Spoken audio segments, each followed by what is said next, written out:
बिस्मिल्लाहिर्रहमानिर्रहीम। रात को इमरान खान साहब को खुफिया तरीके से गिरफ़्तार कर लिया गया। अब वो किस जेल में हैं, उनको कहां से गिरफ़्तार किया गया, कब रिहा होंगे और अदालतों में उनकी जो ज़मानत के केसेस थे उनके बारे में क्या फ़ैसले हो चुके हैं, तमाम तर डिटेल्स आज की इस वीडियो में डिटेल के साथ आप लोगों को बताऊँगा।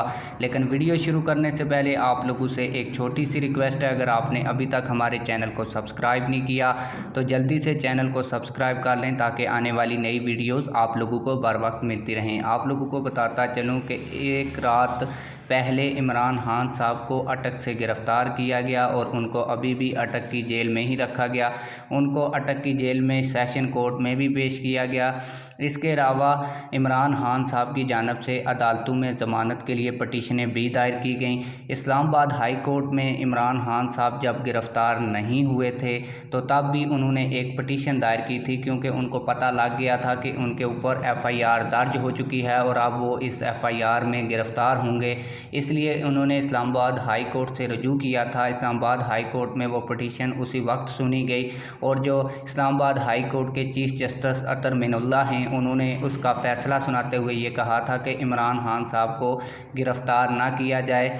और इसके बाद उनको जब अटक से गिरफ़्तार कर लिया गया तो फिर इमरान खान साहब की जानिब से एक दफ़ा फिर इस्लामाबाद हाई कोर्ट से रजू किया गया और ये कहा गया कि पुलिस ने आपके हुक्म की जो है खिलाफ वर्जी की है और इसके ऊपर पुलिस के ख़िलाफ़ सख्त एक्शन लिया जाए। लेकिन जब दोबारा पटिशन चीफ जस्टिस अतर मिनुल्लाह के पास आई तो अतर मिनुल्लाह ने कहा कि मेरा जो दायरा इख्तियार है वो इस्लामाबाद तक है, क्योंकि ये इस्लामाबाद हाई कोर्ट है।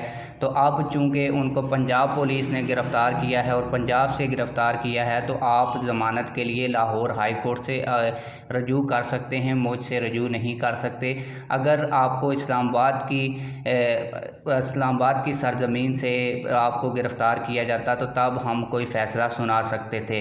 फिर इसके बाद जब उनको सेशन कोर्ट में पेश किया गया, इसी अदालत के अंदर ज़मानत की दरख्वास्त इमरान खान साहब की जानिब से दायर की गई, लेकिन सेशन कोर्ट ने भी ये कहा कि ज़मानत देना मेरे दायरा इख्तियार में नहीं है।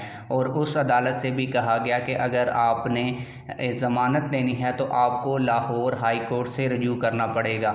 और आप लोगों को बताता चलूँ कि ये जो सारी स्टोरी सुनाई ये एक सीनियर तरीन सहाफ़ी इमरान रियाज़ खान साहब की है और इनको भी आप लोग इमरान खान साहब के नाम से ही जानते होंगे। उम्मीद है कि आप लोगों को हमारा ये व्लॉग पसंद आया होगा। अगर आप लोगों को ये व्लॉग पसंद आया है तो व्लॉग को लाइक कीजिए, चैनल को सब्सक्राइब कीजिए।